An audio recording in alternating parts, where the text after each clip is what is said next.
In his farewell address to the nation, President Dwight D. Eisenhower stated in 1961, "In the councils of government, we must guard against the acquisition of unwarranted influence, whether sought or unsought, by the military-industrial complex.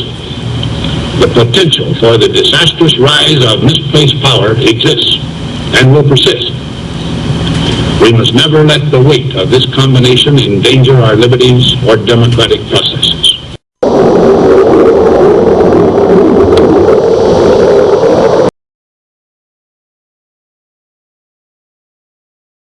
A couple years ago, 1,000 scientists submitted a report to the UN saying that basically our environment is at such a point where we need to turn it around now or we're in dire straits. Now, how come that wasn't on the front page of the news? In fact, it was hardly even reported here in the United States. Now, isn't that we're all breathing? Don't we all need to be concerned about that? Mr.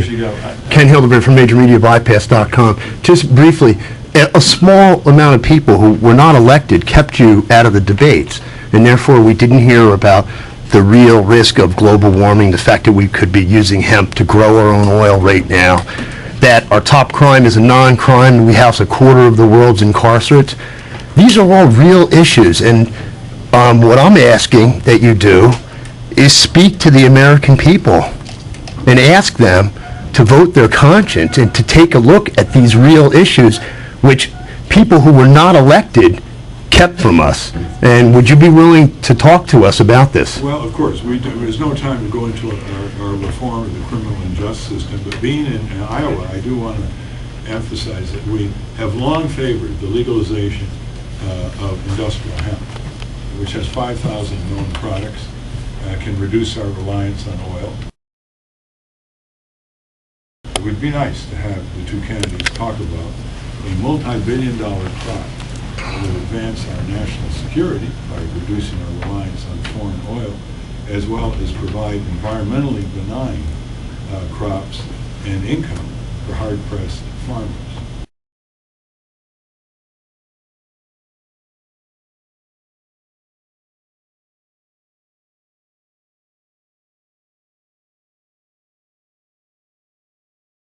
A friend of mine in India wrote an email to GE complaining about the fact that I was cut out. The PR person from GE responded to his email saying that I did not qualify by their criteria.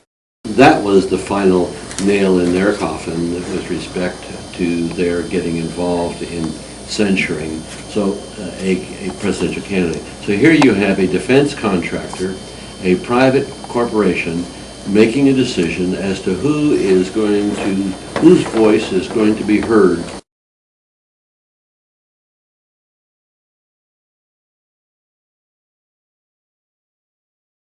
We're here with Professor Noam Chomsky of MIT, the world's most quoted living author.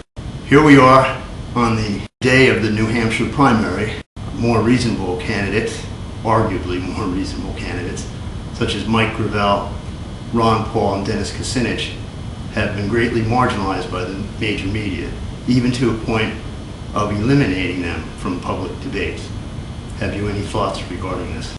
What the media are doing is they have a criterion, you can like it or not. The criterion is polling data, which in turn reflects mostly the amount of money you've picked up, which means usually the level of corporate support.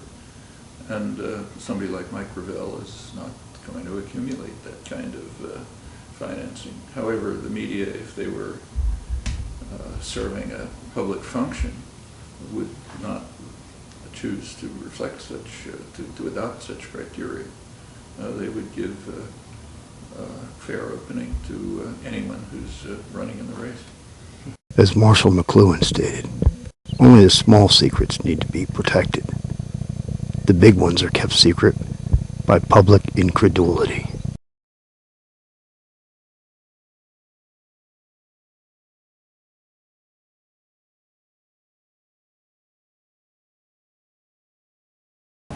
we're at a tipping point.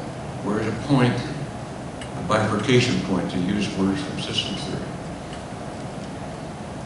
And it's not clear which way it's going to go.